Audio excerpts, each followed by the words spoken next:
De Jong est-il toujours aussi indispensable au FC Barcelone? On le voit depuis le début de la saison, on a un FC Barcelone qui commence à être rodé, qui commence à trouver son 11 type, même s'il y a quand même quelques absents en la personne de Dani Olmo. On va donc essayer de répondre à plusieurs problématiques. Avant ça, salut à tous, j'espère que vous allez bien et bienvenue dans cette nouvelle vidéo football. N'hésitez surtout pas à me donner vos avis dans les commentaires parce que oui, ça compte. Et je vous dis à tous, très bonne vidéo. De Jong peut-il s'intégrer dans ce système de jeu? Je pense que oui, mais ça va demander beaucoup d'efforts.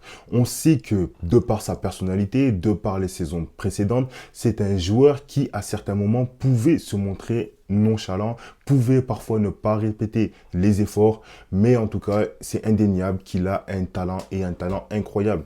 Alors, le système de jeu du FC Barcelone, évidemment, il diffère vachement des saisons précédentes. Je me souviens d'une phrase qu'avait dit Frenkie de Jong lorsqu'il arrive au FC Barcelone.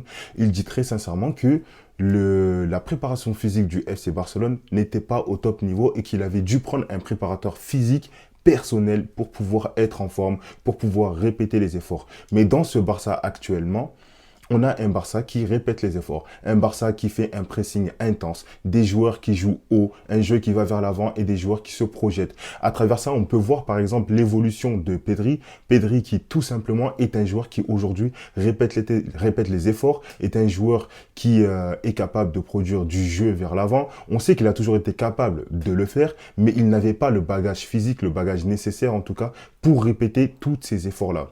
Maintenant que il y a un nouveau coach, un nouveau système de jeu, un entraînement vachement différent, on ressent une différence physique chez beaucoup de joueurs. On le voit bien par exemple avec les efforts répétés de Rafinha, même Lewandowski qui commence en tout cas à retrouver son niveau de jeu, qui commence à se retrouver un peu plus en forme, un Lamine Yamal qui devient un peu plus dur physiquement, qui arrive à résister aux charges physiques, des joueurs qui vont moins se blesser et tout ça, ça passe par du travail. Ça passe. En fait, il n'y a pas de secret, il n'y a pas de magie et le détonateur de tout ça évidemment, c'est Hansi Flick. C'est pour ça que je pense que Frenkie de Jong a dû faire une très bonne préparation physique avec Hansi Flick et je pense qu'on va le voir dans les matchs à venir lorsque la trêve sera finie évidemment. De Jong est également un joueur de polyvalence. De polyvalence tout simplement parce qu'il peut jouer dans ce rôle de relayeur, dans ce rôle de sentinelle, mais c'est aussi un joueur qui se projette beaucoup et qui peut apporter le surnombre offensif lorsque le Barça est en difficulté. C'est un joueur qui aime prendre le ballon, qui aime se projeter,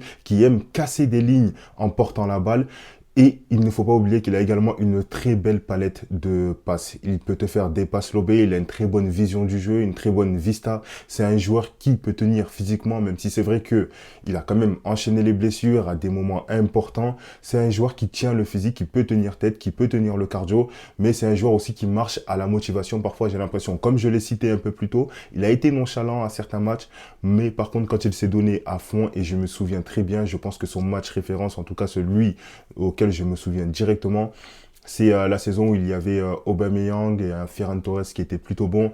Lorsqu'on met le 4-0 face au Real Madrid, on avait eu droit à un Frenkie de Jong exceptionnel, mais exceptionnel. Et très sincèrement, moi, c'est ce genre de joueur-là, j'espère en tout cas que c'est à ce niveau-là qu'il pourra revenir. Et comme je l'ai dit également un peu plus tôt, Frenkie de Jong peut dépanner en tant que sentinelle. Il a déjà joué à ce poste de numéro 6. Il est clair que ce n'est pas le meilleur Frenkie de Jong à ce poste-là parce que c'est un joueur qui préfère se projeter. Mais dans un double pivot, par exemple, avec Marc Casado, il pourrait clairement tenir le rôle de Pedri lorsque Pedri doit passer en tant que 10 avec les ailiers Rafinha, Lamine Yamal. C'est une équipe qui a quand même progressé, c'est une équipe qui est meilleure physiquement, qui a un meilleur bagage.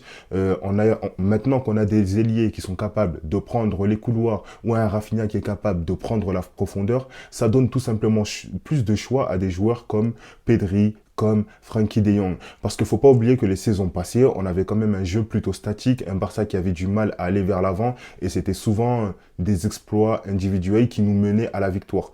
Maintenant, avec une équipe qui est de plus en plus rodée et un numéro 9 qui reste dans sa surface de réparation, je pense que le Barça et Frenkie de Jong ont tout ce qu'il faut pour pouvoir aller plus loin. Voilà. Après avoir fait quand même les éloges de Frenkie de Jong, il va falloir quand même lui trouver quelques points noirs. Et également parler de la concurrence. Parce que Frenkie de Jong est revenu, mais il ne faut pas oublier que le Barça a recruté Dani Olmo. Dani Olmo qui nous a tous impressionnés. Alors, est-ce qu'il peut tenir la concurrence face à Dani Dani Olmo, face à Pedri ou face à Gavi. Gavi dont on n'a aucune idée de son niveau actuel en tout cas. Il y a également Marc Casado. Et tous ces joueurs-là jouent à peu près le même poste. Dani Olmo, Pedri, pour moi, ça va très certainement être nos numéros 10.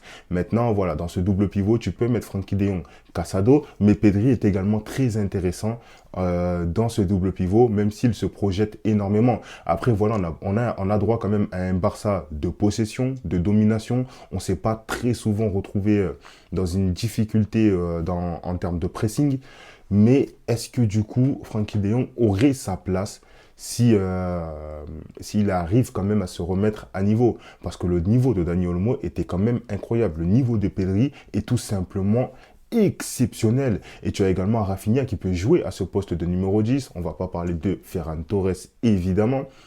Mais voilà, on a un Barça qui est de plus en plus rodé. Donc, est-ce qu'il peut réellement tenir la concurrence? J'aimerais très sincèrement avoir vos avis dans les commentaires. Dites-moi ce que vous pensez de tout ça. Dernier point que j'aimerais aborder par rapport à Frenkie de Jong, c'est tout simplement les blessures. On sait que depuis plusieurs saisons, voilà, Frenkie de Jong, c'est un joueur que je qualifierais quand même de fragile. Fragile tout simplement parce que il loupe très souvent les matchs à enjeu, les grosses rencontres tout simplement.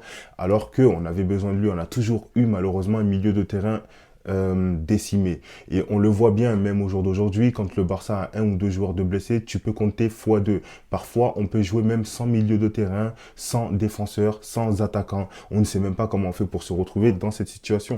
En espérant que sous l'ère Hansi Flick, ça arrive de moins en moins. On l'a vu là encore il y a quelques temps avec Marc Bernal, qui a subi malheureusement les ligaments croisés, Dani Olmo qui s'est blessé, Ferran Torres qui vient actuellement de se blesser, la blessure de Gavi la saison passée qui nous fait extrêmement mal à ce moment-là. Et d'ailleurs, on avait Pedri, Gavi et Frenkie de Jong, un milieu type, on pouvait dire, blessés en même temps. Donc, c'est des situations pas faciles, en tout cas, pour le Barça. On espère que dans les prochains mois, en tout cas, il sera épargné des blessures, qu'il sera moins fragile. Maintenant, voilà, j'ai quand même confiance aux entraînements de Hansi Flick. Il nous l'a démontré à quel point les entraînements étaient intensifs et qu'ils étaient là aussi pour prévenir des blessures. Donc voilà, De Jong va devoir faire de son mieux. Donc moi, personnellement, je lui souhaite tout le meilleur. Hein. J'ai envie qu'il réussisse quand même. C'est un bon joueur, c'est un excellent joueur. Mais j'espère qu'il pourra nous sortir une grosse saison parce que là, personnellement, je l'attends. Alors, pour répondre au titre de la vidéo, quand même, est-ce que De Jong est-il toujours indispensable au FC Barcelone? J'ai envie de dire que pour cette saison, oui, tout simplement parce que le Barça doit pouvoir instaurer une certaine rotation entre les joueurs. On le voit bien, de toute façon, il y a plus de matchs en Ligue des Champions. On n'est pas épargné des blessures en trêve internationale. Comme je l'ai dit plus tôt, on l'a vu avec Gavi. Et ça, il va falloir faire très attention à cela. Et j'ai oublié un dernier point, quand je parlais de polyvalence, De Jong peut également jouer en tant que défenseur central. Car comme on le voit actuellement, on a Íñigo Martínez, on a Cubarsí et après on a Sergi Dominguez. Je ne parle pas encore d'Araújo parce que je ferai très certainement une vidéo personnelle sur lui. Mais De Jong peut également dépanner à ce poste de défenseur central. En tout cas, voilà, c'est la fin de cette vidéo. J'espère que vous avez apprécié. N'hésitez surtout pas à mettre un like et surtout dites-moi vos avis dans les commentaires. N'hésitez pas à me poser des questions, j'y répondrai. Parce que oui, je peux me tromper peut-être sur certaines choses, c'est seulement mon avis personnel. Mais je trouve que parfois c'est agréable d'avoir des avis qui divergent en tout cas.